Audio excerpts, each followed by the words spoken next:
Welcome to Serial Napper, the bedtime podcast for people who fall asleep to true crime. This episode gets dark, so if you're sensitive to graphic content, maybe skip the nightcap. You've been warned.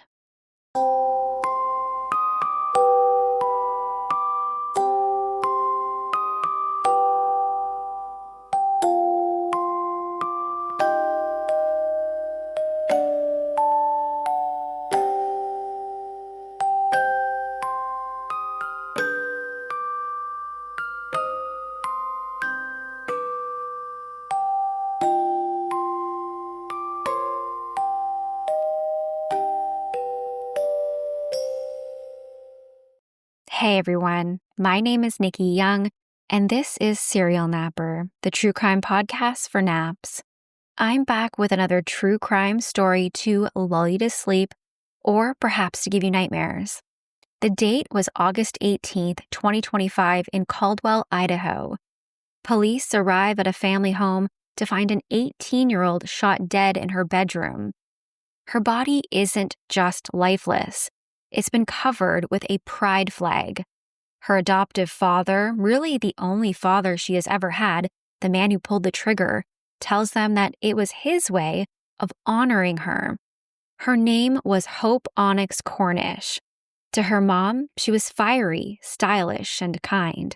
To her friends, she was a burst of color in a gray world. Bold makeup, fearless fashion, and a laugh that lifted the heaviest mood. But behind that light was a storm nobody outside of the walls of her home could see. Court records would later reveal years of emotional cruelty at the hands of her uncle. Words like loser and pedophile hurled at her and her siblings by her family members, poisoning the place where she should have felt safe. That torment somehow convinced the man who killed her that he was doing her a favor, that she was better off dead, that he had the right to take her life away. Onyx lived loud, unapologetically herself, and still she was killed by the very person who should have protected her, her father. So, dim the lights, put your phone down, and listen as I dive into the story of Hope Onyx Cornish, a teenager who lived fiercely, but whose light was stolen inside the one place she should have been safe, her body draped in a flag that was meant to empower her. So let's jump right in. Hope Onyx Cornish was just 18 years old, standing on the edge of adulthood with a sense of identity that most people don't find until much later in life, if ever. Onyx identified as queer and trans, using they, he, and she pronouns. She wasn't interested in fitting into tidy boxes. She was more interested in tearing the boxes apart, painting them black, and blasting heavy metal over the wreckage. Her style was bold, her makeup always a statement, her fashion unapologetically alt. If you saw Onyx walking down the street, you noticed. But it wasn't just the exterior. Friends and family talk about her kindness and empathy, how she had this ability to tune into people when they were struggling. She could listen without judgment, laugh when laughter was needed, and offer comfort when it wasn't. She loved cats, loud music, self-expression in all its forms. In short, she lived big, and she lived out loud. Her family life, on the other hand, wasn't quite as vibrant. Onyx had difficulties with her mother growing up, and she was adopted by her mother's former boyfriend. At the time of her death, she lived with her siblings, her adoptive father, Delbert Cornish, the man who would later take her life, and Delbert's brother, Stephen. Stephen was technically her uncle by the way of adoption, but allegedly, he was also a man who made her life a living nightmare. He bullied her and her siblings, made them feel uncomfortable in their own home. And the backdrop to all of this? Idaho, one of the most conservative states in the country. In the 2024 election, the state went for Trump by a margin of 36.5%. Not exactly the safest place to grow up openly queer and trans. Even Onyx acknowledged that reality. On Instagram, she described her family as conservative, a single word that carried a lot of weight given who she was and how she chose to live. So, picture it. An expressive, fiery kid who dressed like her life was a performance art piece, living inside of one of the reddest states in the nation, under the roof of a conservative family. The contrast couldn't have been sharper, and it set the stage for what came next. Like a lot of teenagers, Onyx had her battles. She struggled with substance abuse, but according to her mom, Crystal Thompson, she had been sober for more than a year by the time she was killed. She was putting her life back together piece by piece. She began dating someone new, clocking shifts at the Wendy's on the 10th Avenue in Caldwell, and showing signs that she was stepping into a steadier chapter. Her mother would say, quote, "She was doing better." And you could hear the mix of relief and pride in that. Onyx wasn't perfect, who is at 18? But she was trying and she was finding her footing. But there was still one fracture that never seemed to heal: her relationship with her adoptive father, Delbert Cornish. Onyx's mother, Crystal, described it simply: they always butted heads. That friction was constant, but not the sort of thing that she ever believed would escalate to violence. To Crystal, Delbert was once someone she cared about. She even admitted, quote, "At one point in time, I loved this man." And then her voice shifts, raw, furious, when she adds, "But I'm just so angry. My daughter's dead. What the hell?" It's chilling because at the time of her murder, Onyx and her brother, Crystal's middle child, were living primarily with Delbert. The very place that should have been safe, the very person who should have been protective, turned out to be the greatest danger.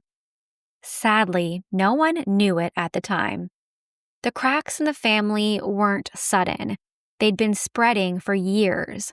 Court documents describe an atmosphere of emotional abuse where Onyx and her siblings were taunted with words no child should ever have to hear. Insults like loser and pedophile hurled by their uncle, Stephen, tearing at their sense of safety inside their own home. This is, of course, what is alleged by the father, Delbert. However, I do want to note that we haven't heard a whole lot about who Stephen was and what he was really like. Was Stephen really the one bullying Onyx and the other children in the home? Or was it Delbert that felt like he was targeted by his brother because of who his children were? Whatever it was, it seemed to weigh heavy on Delbert. He later told investigators that he'd been carrying dark thoughts for over a year. He admitted he thought about ending his own life and taking his kids with him. His reasoning? He claimed the kids were being belittled, that they were suffering under the weight of those insults, and he convinced himself that this was some kind of mercy. It was twisted logic. Personally, if I knew that my children were being bullied, I would want to do everything that I could to shield them from the hurt. Instead of confronting the problems in his family, instead of protecting the children in his care, Delbert sat with those thoughts and let them fester, until one day he acted on them in the most irreversible way. So let's get to the date when everything seemed to come to a head. It's August 18th, 2025, just after 4 p.m. Officers with the Caldwell Police Department get a call about an armed subject at 1612 Blaine Street, a modest home sitting only a few blocks away from the Canyon County Jail. Inside that house, 18-year-old Onyx Cornish was already dead. It started when Onyx's brother came home from school. His dad, 51-year-old Delbert Cornish, greeted him casually, asked him how his day was, and then dropped the bomb. He'd killed his sister. At first, he didn't believe him. Why would he? It's such a shocking claim to make and completely unimaginable. Delbert tried to coax his son into checking the bedroom himself, but the boy refused. That's when Delbert picked up a gun from the couch. The brother tried to leave. Delbert fired a shot into the floor and told him he wasn't going anywhere. Then he aimed the gun at his own child and blocked the exit. What followed was chaos. The son fought back, wrestling the gun out of his father's hands. He managed to get control of the firearm, dropped it by the doorway, and then he ran for his life. When officers arrived, they found the house eerie and violent. Just inside the front door, a handgun magazine lay on the floor. The high-point pistol itself was still sitting on the couch, emptied of its magazine. Clearing the house, officers pushed towards the back bedrooms. The southwest bedroom door, it had a hatchet embedded into it. And inside, they found Onyx. She was lying on the floor just past the doorway, pale with a gunshot wound to the right side of her head. Draped across her body was a multicolored pride flag. It wasn't a scene of honor, it was a grotesque performance staged by her killer. A few feet away, near the closet, lay the body of a cat. Onyx's cat, who she loved dearly. No visible gunshot wound, but a smear of blood on the floor near its head and back. The house held more horrors. On the wall between the living room and kitchen, officers saw a note scrawled in large writing. A twisted manifesto, part confession, part suicide note. It read, "I'm a man of my word. My kids died by my hand. I'm tired of them being made fun of. I'm going. My kids are going with me." Another note was found on a whiteboard stuck to the fridge, this time directed at someone specific, Delbert's brother and Onyx's uncle, Stephen. The writing accused him of being a pedophile and of having sex with their cousin. Was it true? Who knows? But the rage, the paranoia, the projection, it was all right there, scribbled across the walls. By the time Caldwell police finished their sweep, Delbert was nowhere to be found in or around the home. He had tailed it out of there after his son had gotten his gun away from him. But he wasn't gone for long. Just after 6:30 p.m., word came in that Mountain Home Police had located his Dodge Challenger parked outside of a residence there. Less than half an hour later, officers had him in custody. He was sitting with his ex-girlfriend as though he hadn't just obliterated his daughter. To the officers, he appeared eerily calm, a blank stare, emotionless. When police finally had Delbert in custody, he wasn't coy. Sitting in an interview room at the Mountain Home Police Department, he admitted what he'd done before detectives even asked. "I'm not gonna lie, I did it, dude," he blurted out. He asked if they had found his daughter, and when they said yes, it was at that point that he broke down crying. Had it just hit him now what he had done? He told officers that he was an alcoholic, battling depression, and that he'd been thinking about ending his life for over a year. But it wasn't just his own life he wanted to take. He had decided his children would die with him. In his words, it was because they were being belittled by his brother Stephen, who lived in the home with them. Stephen allegedly called the kids names like loser, Sally, and even pedophile. Delbert said that he was tired of being a failure, tired of life, tired of watching his children suffer. In his twisted reasoning, killing them was a form of protection. He even bought the gun for it. Back in late 2024, he picked up a black 9mm high-point handgun. He said at first it was meant for his own suicide, but soon the plan grew darker. He would kill the kids too. He claimed he didn't want to leave them in Stephen's care or in a world without him.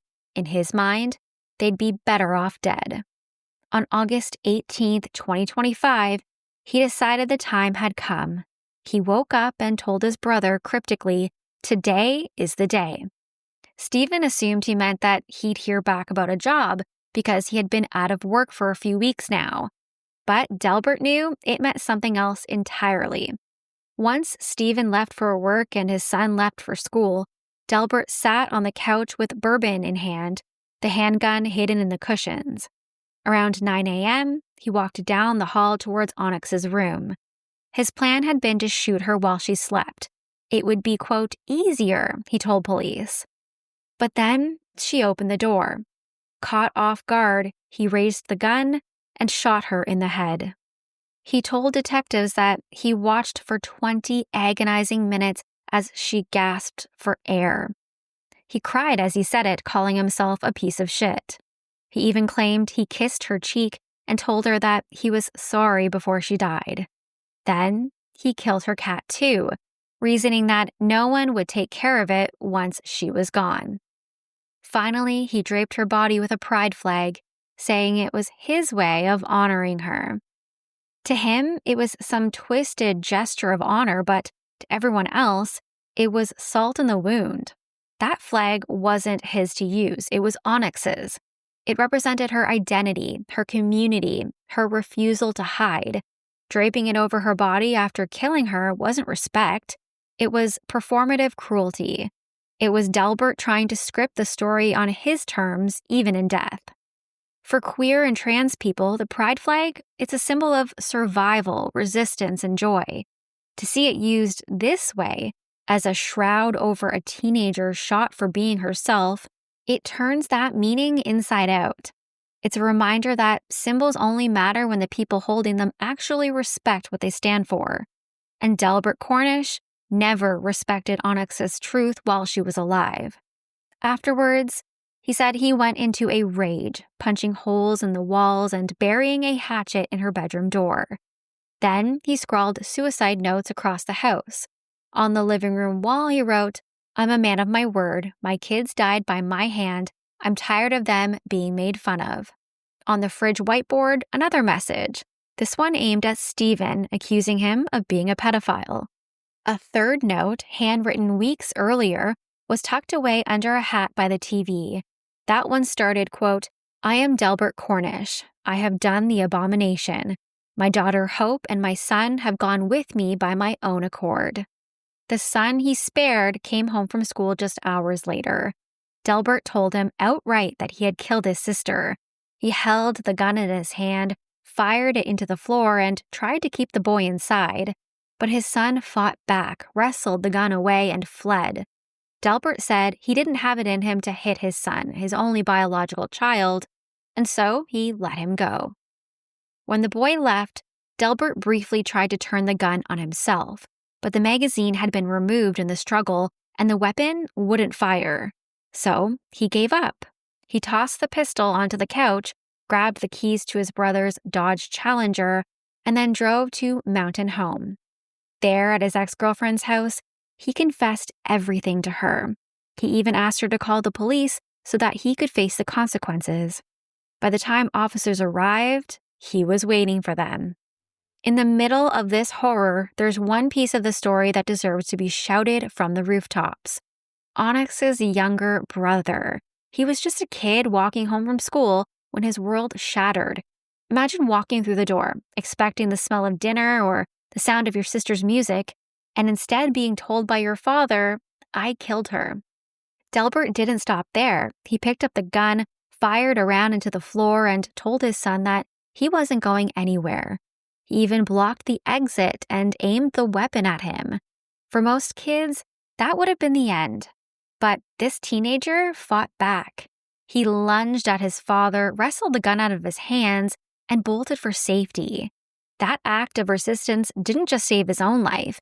It probably kept Delbert from killing again that day.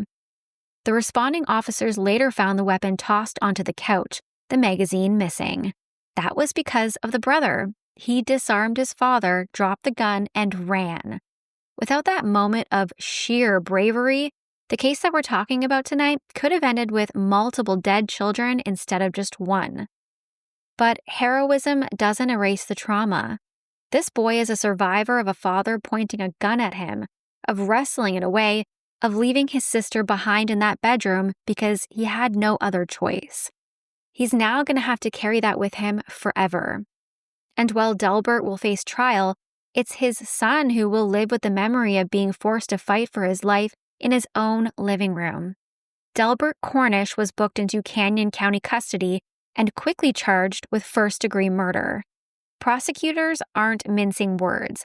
They say this wasn't a crime of passion. It was a deliberate execution backed up by his handwritten notes, his confessions, and a trail of planning that stretched back more than a year. He's also facing felony counts for aggravated assault after threatening his son, and animal cruelty for killing Onyx's cat. Every piece of evidence paints a picture of premeditation. He bought the gun long ago, back in 2024. He wrote the notes. He admitted to thinking it through step by step. Prosecutors have said that they have what they call mountains of evidence from the crime scene itself to Delbert's own words. Now in Idaho, first-degree murder is the top-tier charge. It carries either life in prison without parole or the death penalty. Prosecutors haven't publicly committed to whether they'll seek death, but given the premeditation spelled out in Delbert's own notes, it's absolutely on the table. His defense will almost certainly lean on his confessions about depression, alcoholism, and being belittled by his brother. They may try to argue diminished capacity or that his mental health struggles clouded his judgment. But mental illness isn't a free pass to plan and execute a murder, especially not one this carefully plotted. Buying the gun a year in advance, writing out notes, hiding it in the couch cushions, then carrying out the plan step by step, well, that's intent. And intent is what juries look for. Still, the big unknown is motive. Was this really about family bullying, as he claimed? Was it his own depression and self-hatred curdling into violence?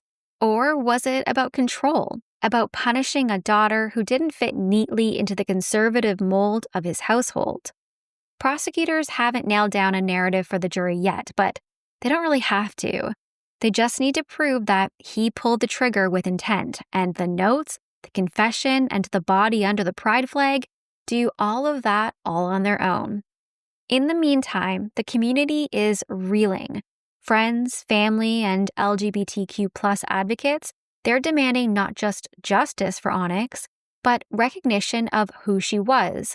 Queer, trans, radiant, and deserving of more than a headline about being murdered by her father.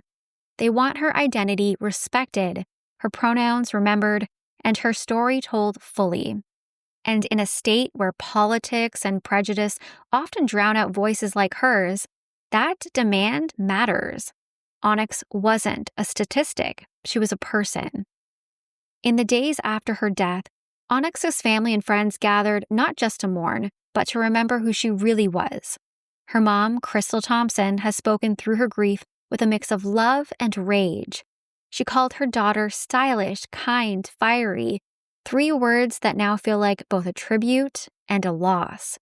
Crystal said, "At one point in time, I loved this man, but I'm just so angry. My daughter's dead. What the hell?" Her words cut through the noise because they're as raw and human as it gets. Friends remembered Onyx for her humor, her empathy, and her fearless style. She was the type to show up in heavy eyeliner and alt fashion and make it look like armor. To them, she wasn't just hope, she was Onyx, someone who carried herself like her identity was non-negotiable. The larger community responded too. Vigils were held, candles lit, and plans made for a celebration of her life at Julia Davis Park. Advocates within Idaho's LGBTQ+ circles pointed out just how important it is to say her name correctly, to use her pronouns, and to resist the erasure that so often follows when queer and trans people are murdered. Because here's the uncomfortable truth. While her family and friends honored her, some media outlets didn't. Misgendering, dead-naming, reducing her story to something smaller than it really was. For people who loved Onyx, that was a second wound. It's one thing to lose someone, it's another to have their identity erased in the process. So the community has made it clear.